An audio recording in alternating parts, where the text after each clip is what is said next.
Nu ką, daugelis jūsų nelaimingi, išdresiruoti, kažkodėl įstatymus vykdot, nėra energijos, bloga savijauta pastoviai, pinigų nėra, arba labai mažai, jeigu ne iš banko gavot.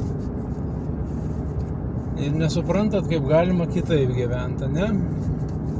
Tai va čia tas, ką vadina jūsų siela atjungta nuo jūsų vidinio šaltinio, nuo vidinio vedimo, nuo vidinio dievo galit vadinti.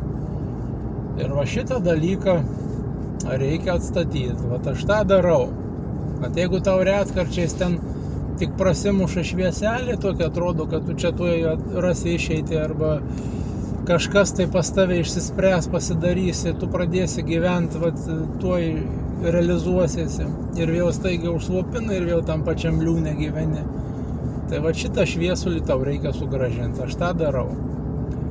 O tie, kurie pasibando ten su hipnoterapijom, reiškia kažkokiom, tai arba nesvarbu, kaip pasivadina ten žmonės, ir dirba su emocijom, su psichotraumom, su, reiškia, ar tai būtų demonai, ar tos būtybės, nesvarbu, kaip ten, ką ten matot, jūs angelus, dievus, tai čia yra masturbacija smegenų.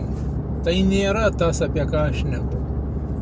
Ne veltui tai yra anomalija, todėl kad ne visiems tas, kaip sakant, išeina daeiti iki sveikų protų ir žinoti, ką daryti. Tai jau yra, galit vadinti Dievo dovana.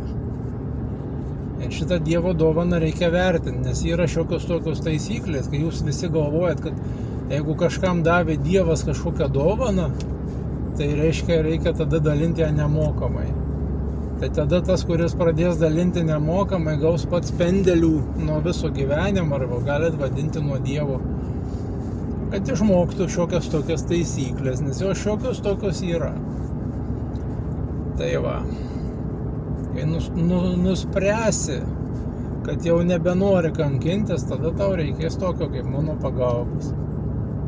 O įdomus toks dalykas, kad už dyką jūs galite gauti tik tai, kas jūs dar labiau nuves klaidingu keliu arba papigiai.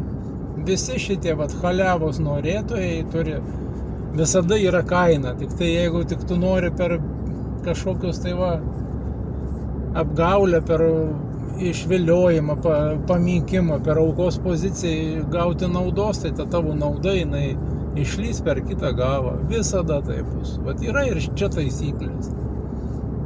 Kaip ir gluša bažnyčioje muša yra taisyklė. Irgi jinai jau ko puikiausiai veikia. Jeigu tu esi asilas, eini į bažnyčią, tai tą nuorina per visus galus. Suprantantis žmogus žino, kad tu esi vergas, tarnas, šuo, velnio. Gali vadinti velniu. Tai irgi yra naudingas pavadinimas. Tai va, iki.